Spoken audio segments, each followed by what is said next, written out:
Salut, salut! Alors on se retrouve aujourd'hui dans une vidéo un petit peu plus différente, on va dire originale. On va essayer de sortir un peu des sentiers battus et de voir un petit peu comment on peut recevoir des messages.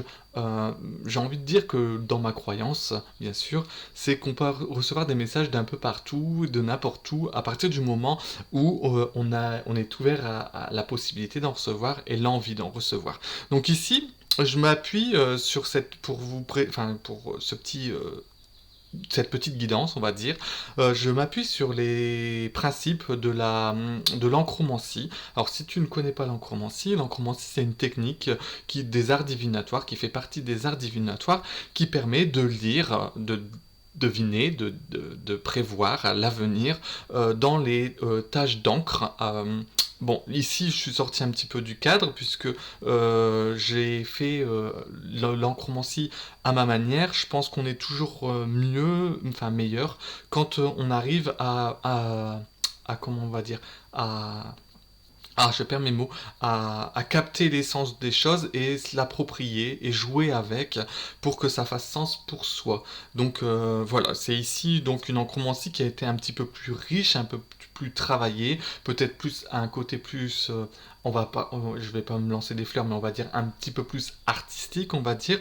Le but de cette enchromancie qui a été créée, c'est que par la suite, elle soit découpée en plusieurs morceaux de façon aléatoire. Chaque morceau, les morceaux qui auront été choisis, parce que je fais une sélection au pendule, par le pendule, seront intégrés dans un bijou. Et chaque bijou sera vendu avec un message pour la personne qui l'achète. Donc en fait, on est aussi sur un principe de bijoux message, au même titre que ce qu'on fait avec les huiles essentielles et les bijoux. Ici, on le propose avec l'enchromancie et que le bijou soit porteur d'un message pour celui qui le porte.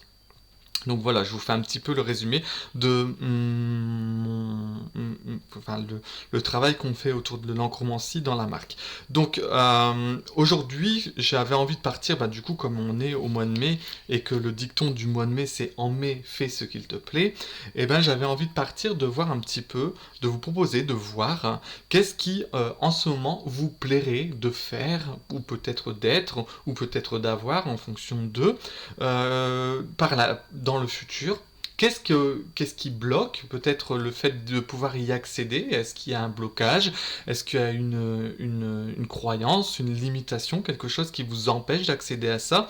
Et si c'est le cas, ou en tout cas, quel pourrait être le conseil, la guidance, le message qu'on pourrait recevoir pour aller un petit peu plus loin dans l'accession de ce qui nous plairait? Voilà, j'espère avoir été clair.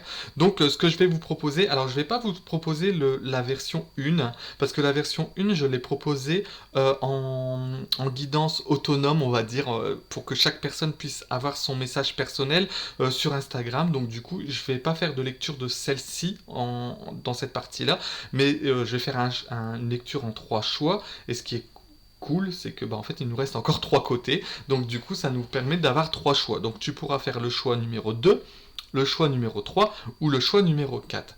Et en fonction du choix que tu vas faire, je te fais une lecture de l'enchromancie et je tirerai peut-être quelques cartes pour avoir des précisions si je sens que j'en ai besoin.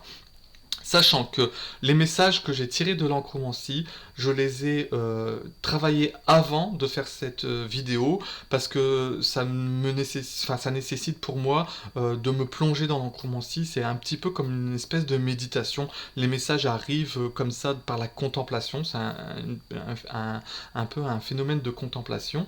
Et donc, comme je trouve le temps long quand la personne ne parle pas, et regarder une vidéo de rien, c'est un peu nul.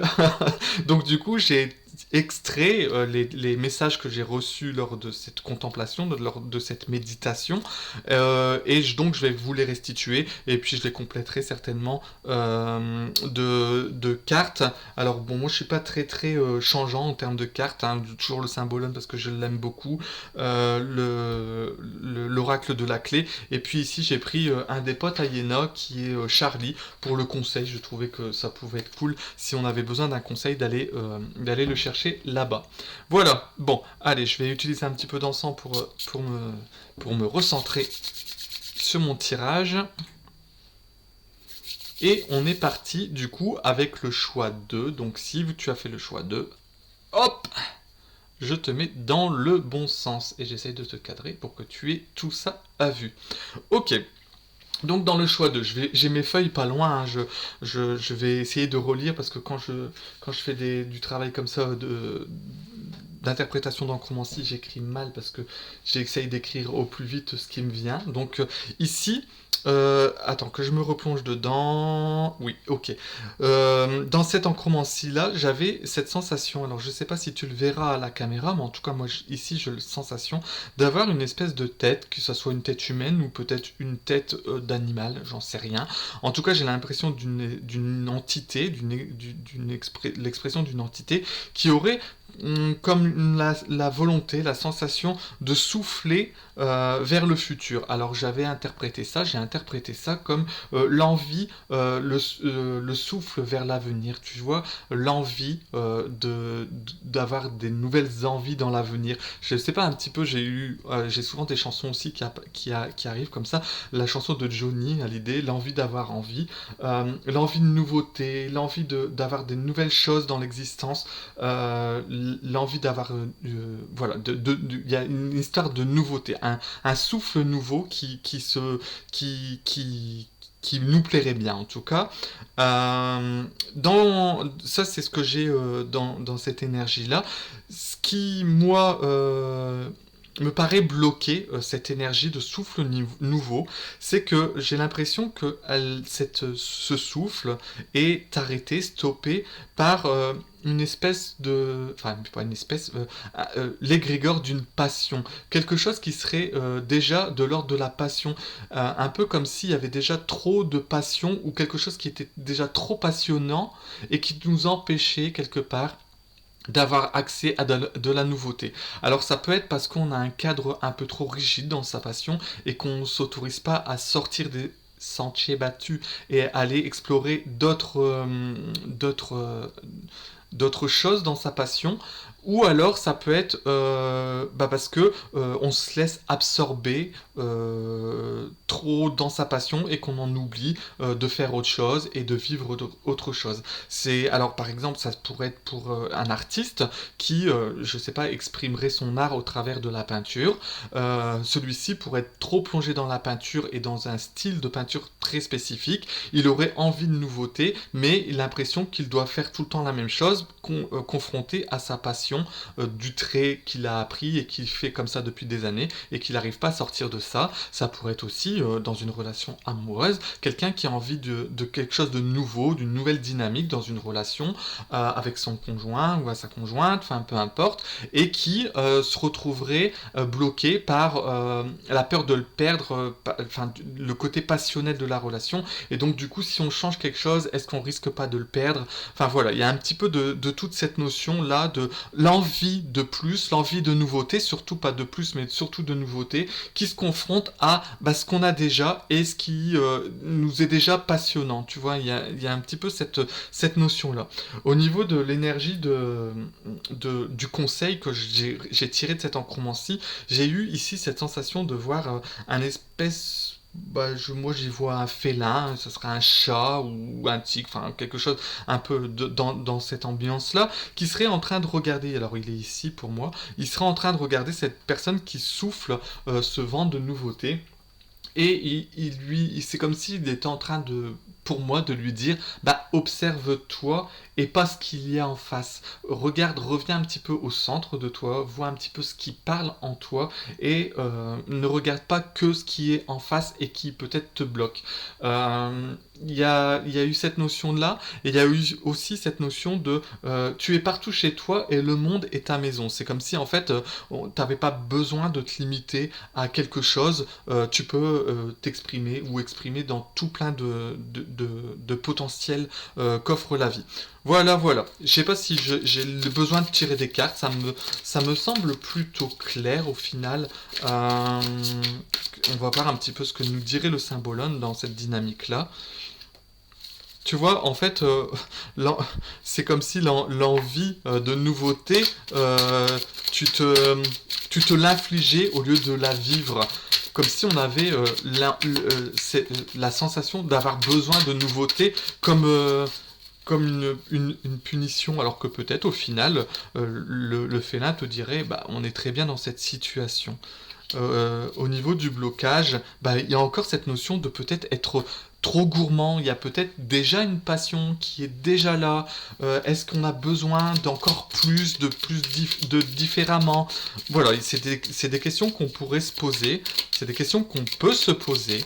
Euh, la nouveauté, est-ce qu'on peut pas retrouver aussi de la nouveauté dans déjà ce qui nous passionne, au lieu d'aller tout remettre en cause? Je sais pas, c'est des questions ouvertes.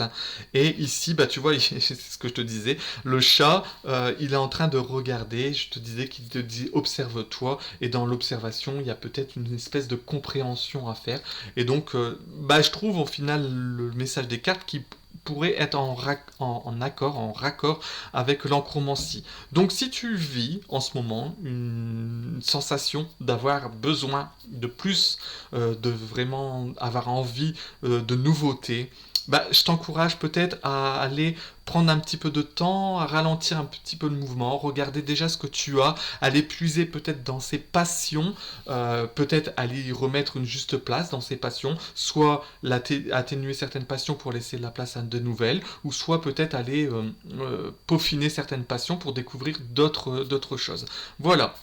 J'espère avoir été clair pour le choix numéro 2. J'espère que ce tirage t'a plu. Si c'est le cas, n'hésite pas à me faire un retour en commentaire. N'hésite pas à liker, à mettre un pouce sur la vidéo. Et puis, je te souhaite une très belle journée. Et surtout, au mois de mai, fais ce qu'il te plaît.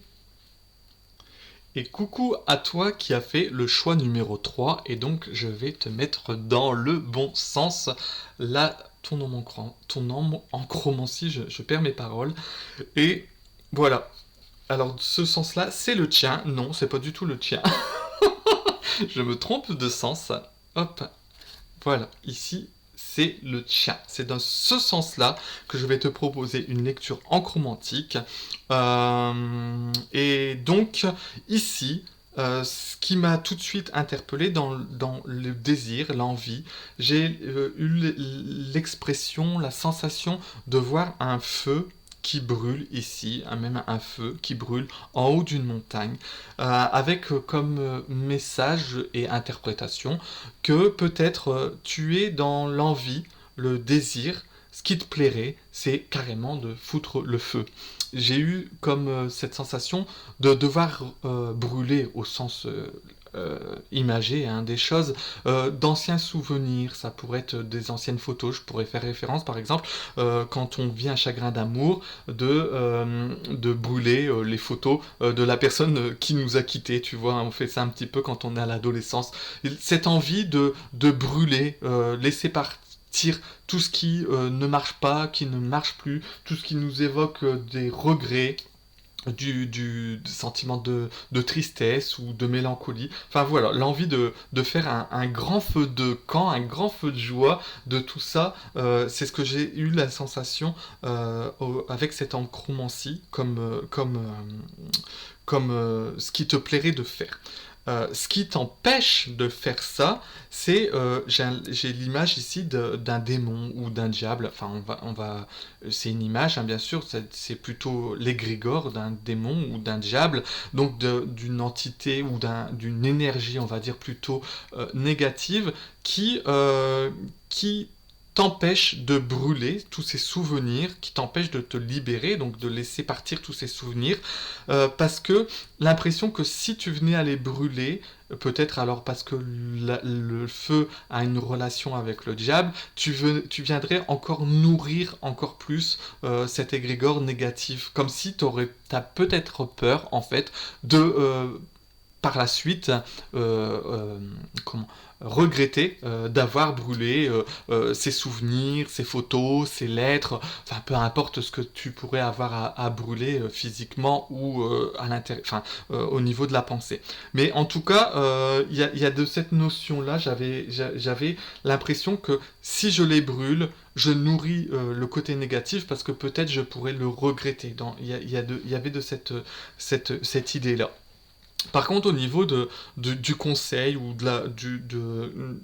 comment, de la chose à mettre en place, ben, j'ai plutôt eu, moi, par contre, la sensation qu'on te dit, bah, tu vois, en fait, moi, je voyais les trucs volés, là, tu vois, c'est un petit peu ces petits morceaux de cuivre qui sont posés, là, qui donnent l'impression de s'envoler de ce feu. Et en fait, si on regarde bien au niveau du diable, bah, en fin de compte, il n'y en a pas tant que ça. Et tout est en train de s'envoler du côté jaune, du côté lumineux des choses. Et donc, en fait, on est peut-être en train de te dire que il n'y a pas besoin d'avoir peur de brûler tout ça, de laisser tout ça s'envoler, parce que ça va t'amener que j'ai envie de aller du côté agréable des choses. Je suis pas forcément toujours enfin, j'aime pas forcément parler de côté positif ou négatif parce que voilà, c'est un peu limitant, mais en tout cas du côté agréable de l'énergie. Donc en fait, on t'invite clairement, si tu as ce désir,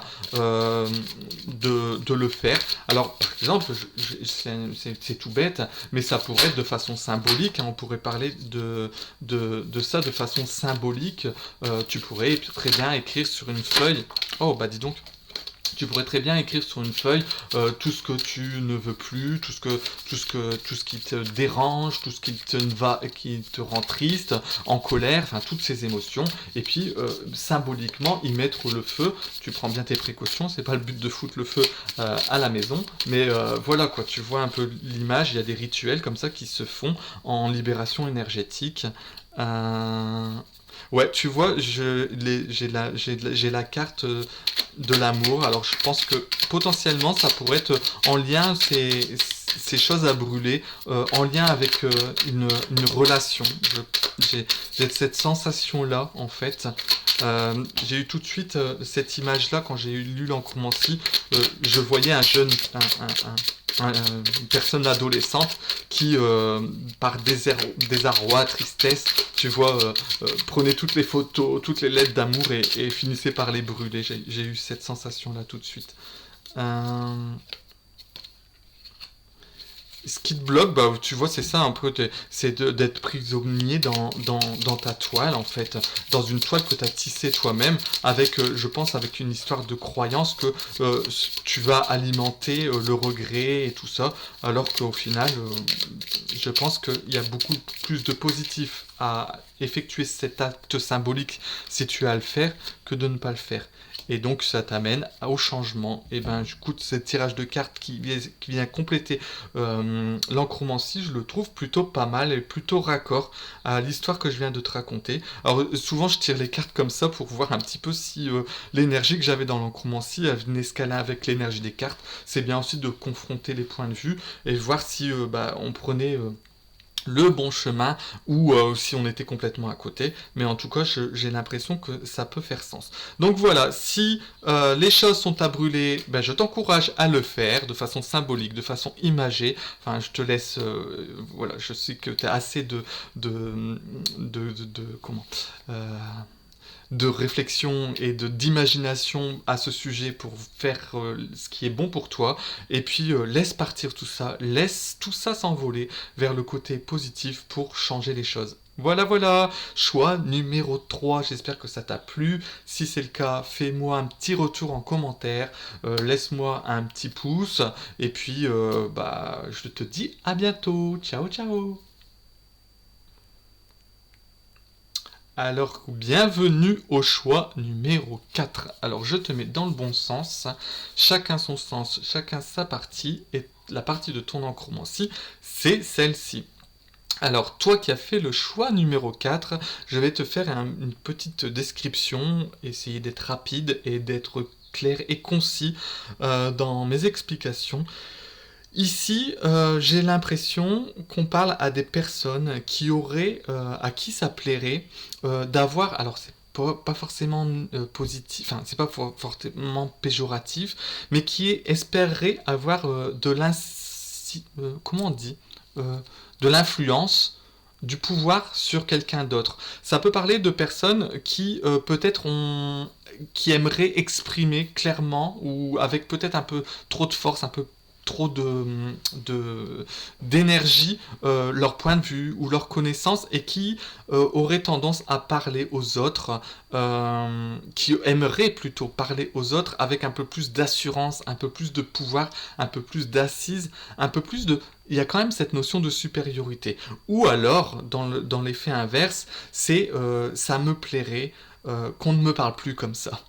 Peu importe dans quel camp vous vous positionnez. En tout cas, dans cet romancier. Alors ici, j'ai le visage ici en haut qui est en train de parler à un autre visage ici en bas. Je ne sais pas si tu le verras. Mais en tout cas, j'ai cette notion que la communication n'est pas d'égal à égal et qu'on n'est pas en train de... tu vois, on n'est pas sur le même rapport de force. Il y en a un qui est au-dessus de l'autre. Alors, est-ce que ça te plairait d'être au-dessus de l'autre? Est-ce que ça te plairait de ne plus être en dessous de l'autre? Peu importe dans quel sens ça parle pour toi. Mais en tout cas, il y a de cette notion-là au niveau de cette énergie, de ce côté-là de l'encromancie. Qu'est-ce que je peux te dire d'autre?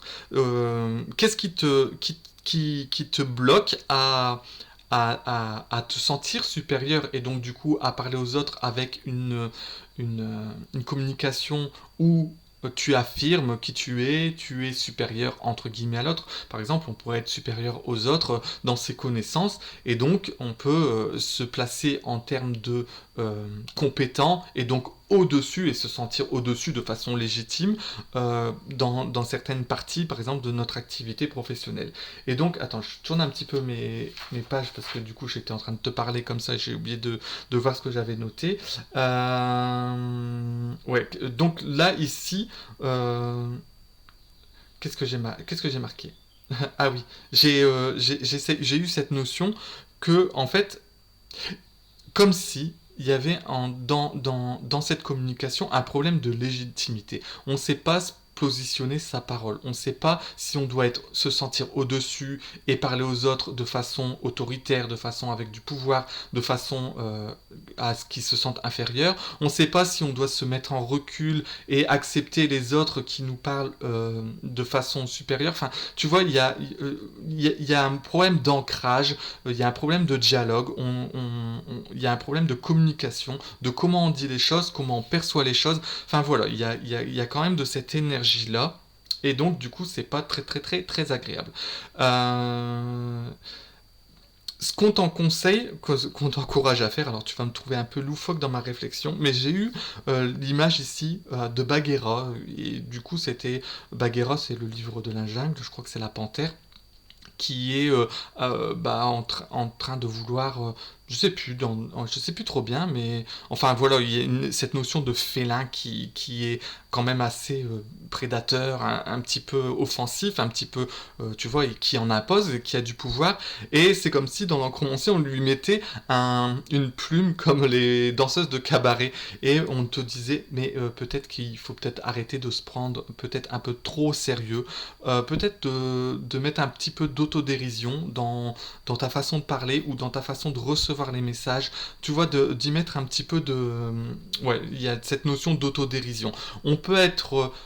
se sentir supérieur à être... Enfin, se sentir... Ouais, oui, se sentir supérieur, avec cette énergie d'être au-dessus, mais de le faire de façon agréable, sans écraser l'autre, sans piétiner l'autre. Et inversement, on peut penser l'autre supérieur à nous, mais on n'est pas obligé de se mettre dans une position d'infériorité. Essayez de remettre un peu un langage d'égal à égal. Il y a un petit peu cette notion-là dans cette partie-là de l'encromancie. Alors, qu'est-ce qu'elles disent les cartes? Alors, je disais au groupe précédent que j'aime bien tirer un peu les cartes pour voir un peu si elles me racontent un petit peu la même chose que l'encromancie. Et ici, tu vois, on est sur deux personnes qui sont en train de se parler, donc effectivement. Mais par contre, ici, tu vois, ce qui te plairait certainement, c'est d'avoir une communication qui soit plus dans ce sens-là. C'est une communication qui soit d'égal à égal, qui n'est pas une notion de l'un plus haut que l'autre, de l'un supérieur à l'autre. Il y a une notion d'égalité, en fait, au même niveau.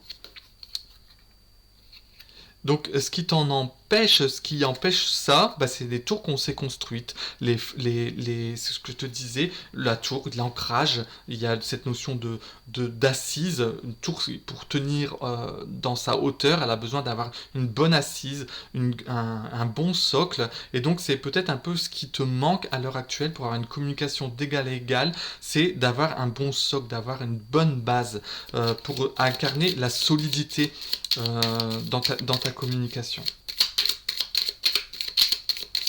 Et au niveau du conseil, hein, on avait l'autodérision. Est-ce que les cartes vont aller dans ce sens-là?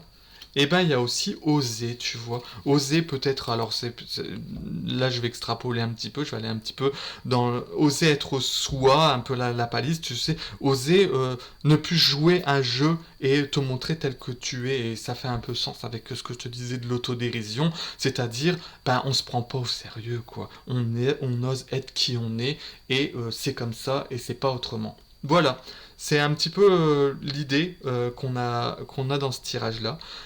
J'espère que ce petit exercice d'encromancie a pu te parler. Si c'est le cas, n'hésite pas à laisser un commentaire, n'hésite pas à nous faire un pouce. Et puis, je te souhaite un très bon mois de mai qui arrive. Et surtout, je pense qu'au mois de mai, fais ce qu'il te plaît. Allez, ciao, ciao!